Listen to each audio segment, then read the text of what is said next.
So if you're planning on doing Amazon FBA product research during the coronavirus pandemic, then you need to watch this video, because in this video, I'm going to show you a way of doing product research that means that number one, you're not going to overlook killer product opportunities. And number two, you're not going to launch a product where the demand is going to completely plummet as we come out of this pandemic, and you're going to be left with a product that no longer sells well. So without further ado, let's get straight into it.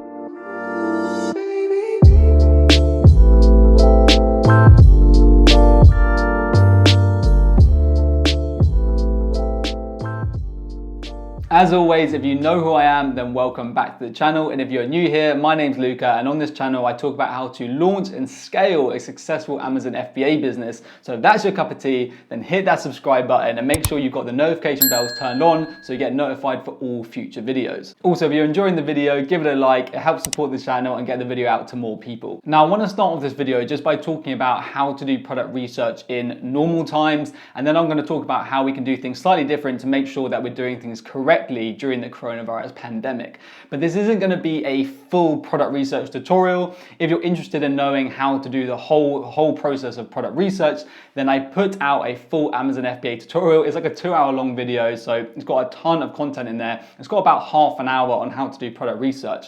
So if you're interested in the whole process in massive detail, then you can check out that full tutorial. There'll be a link in the description, and I'll put a card somewhere up here, and you can skip into 18 minutes into that video where I talk about product research. But just to give a kind of overview, whenever I talk about product research, I like to think of it as a 3-stage funnel. Stage 1 of the funnel is the product idea factory. So basically at this point in the funnel, you're just trying to fill your funnel with as many product ideas as possible, because obviously the more product ideas you start with, the higher the chance that you're going to end up with a winning product coming out of the end of the funnel. And when we're thinking about ways to fill the funnel, there's really 4 main ways. The first way is to use a product research software like Helium 10. And whenever we talk about product research softwares, there's always kind of 2 parts to the product research software. There is the web app for Helium 10. This is called Blackbox. And then there's a Chrome extension. And the Chrome extension with Helium 10 is called X-Ray. And this is what we're going to use in stage 2 when we assess demand and competition. So the first way to kind of fill your funnel is to use a web app such as the Helium 10 Black Box. So the way that the web app of these product research softwares work is that basically you put in search criteria, you put in the parameters that you're looking for in products. It then takes that search criteria, searches all of the products on Amazon, and shows you all of the products that meet the search criteria that you've put in. When you're in the product idea factory stage of your product research, I recommend just keeping your search criteria super broad, because really you would just want to add as many product ideas as possible, because obviously, like I said, the more ideas you have at the beginning, the higher chance you're going to end up with a valid product idea coming out of the funnel.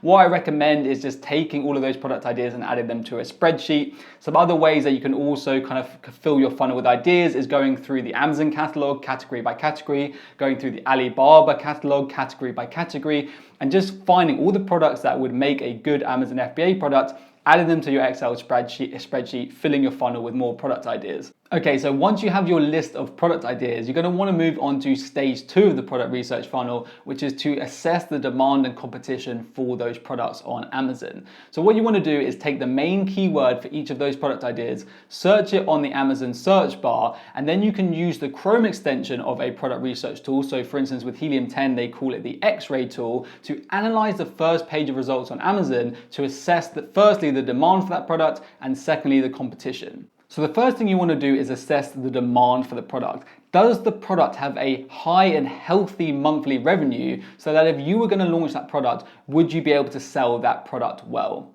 The second thing you want to do is to assess the amount of competition for that product idea. And I don't mean just assessing the number of reviews that competitors have, because that is a super dated way to look at assessing competition. You want to take a much more holistic approach. You want to look at, firstly, how many reviews on average your competitors have. What's the average review rating for your competitors?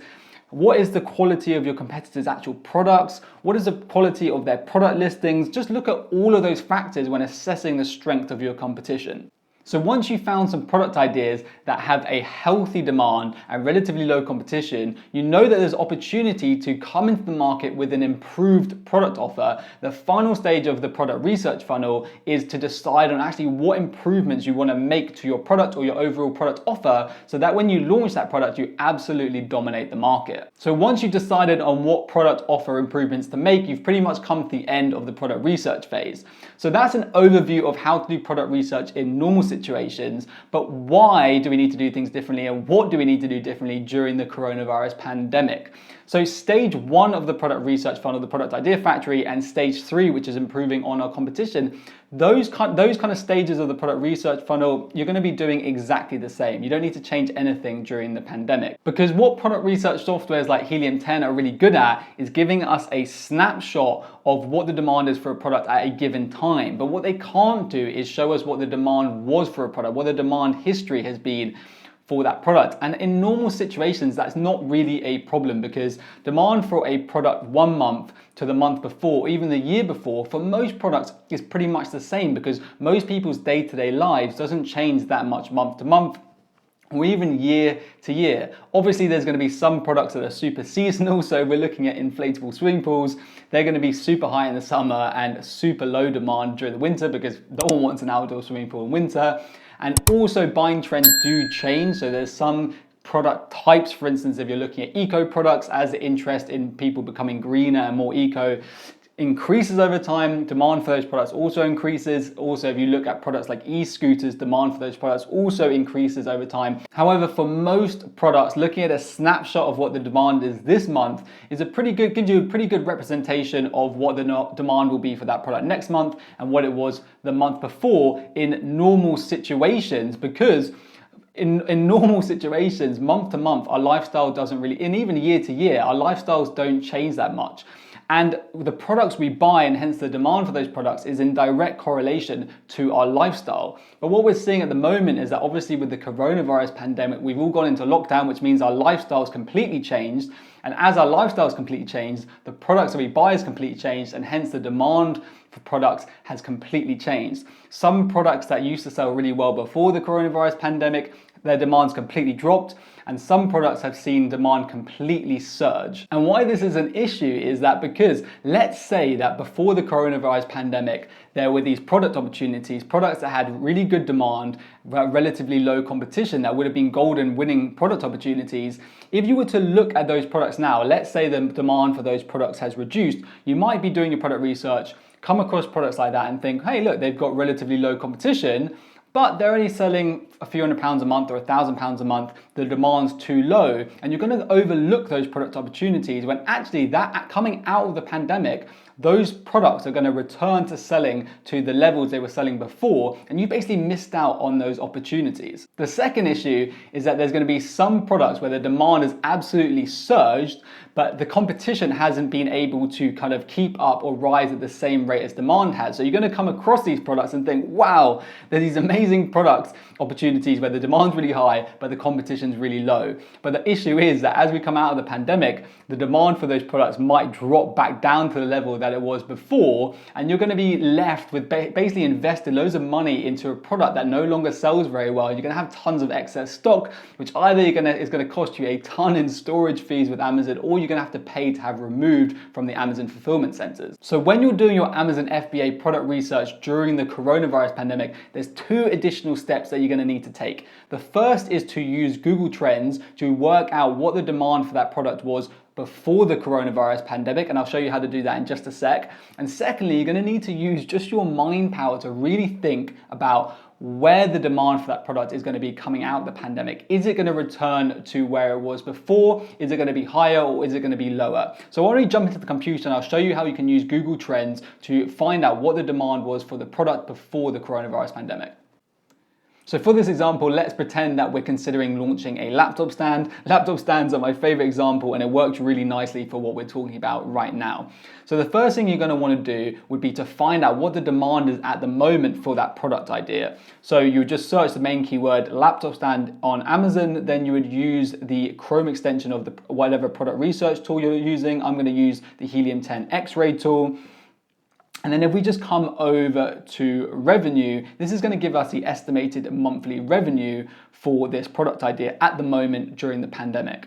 So we remove the outliers and then look at the average monthly revenue for the top 10 results on Amazon. We can say that the average monthly revenue at the moment during the pandemic is around £50,000 a month. So what we want to do is then use Google Trends to work out what the demand was before the pandemic started. So what you want to do is come over to Google Trends and just search the same keyword. So we'll search laptop stands. Then you just want to make sure that you've selected the correct marketplace. So if you're planning on launching the product on Amazon.co.uk, then make sure that you drop down and find the United Kingdom. So just select UK and then search. Okay, so what Google Trends is doing here is showing us the search volume for this keyword over time. So unfortunately, no, it's not showing us the actual Amazon sales data over time, but search volume is a pretty good indirect representation of sales data. So basically, if search volume for laptop stands doubles, then you can expect sales for laptop stands on Amazon to also double. Okay, so if we look at this graph, we can see that the search volume for laptop stands was kind of hovering around the 30 mark before the coronavirus pandemic. Then as soon as the pandemic started, we can see that the search volume has gone right up to 100 and kind of hovered around the 90 mark. And the reason why search volume and sales for laptop stands have probably shot through the roof during the coronavirus pandemic is because everyone's working from home. They don't want their back to hurt, so they've probably been buying laptop stands to help them working from home. So what we can say is that if search volume for laptop stands at the moment is around 90, but it was 30 before the pandemic, it was about a third of what it is now. So if the monthly revenue for laptop stands is £50,000 a month now, then a third of that is £16,000. It was probably around, they were probably selling around £16,000 a month before the coronavirus pandemic. So Google Trends is a really powerful tool for working out what the demand, what the monthly revenue was for product ideas before the pandemic started, so that we have a better understanding, a better estimate of what they're going to be coming out of the pandemic. But that's only the first step. The second step that you're going to need to take is just to use your mind power to really think, is demand for this product idea going to return to the same level it was before the pandemic as we start to come out of the pandemic? For instance, if we're thinking about laptop stands, it would be in my opinion that actually, as we start to come out of the pandemic and we come into the new, many more people are going to be working from home and they're going to continue to work from home. Many more people are going to have started up their own business and they're going to be working from home. So actually, the demand for laptop stands isn't going to go from £50,000 right back down to £16,000 a month where it was before. It's probably going to remain slightly higher, maybe £20,000 or £25,000 a month. So hopefully by using Google Trends to work out what the monthly revenue and the demand for that product was before the pandemic, plus just your mind power to really think about what the demand is going to be like coming out of the pandemic for that product idea, you can use that information to decide if you want to move forward with that product idea. Okay, so that is how to do Amazon FBA product research properly during the coronavirus pandemic. I really hope you found the video useful. If you did, don't forget to give it a like, and if you have any questions at all, let me know in the comment section below, and I'll see you in the next one.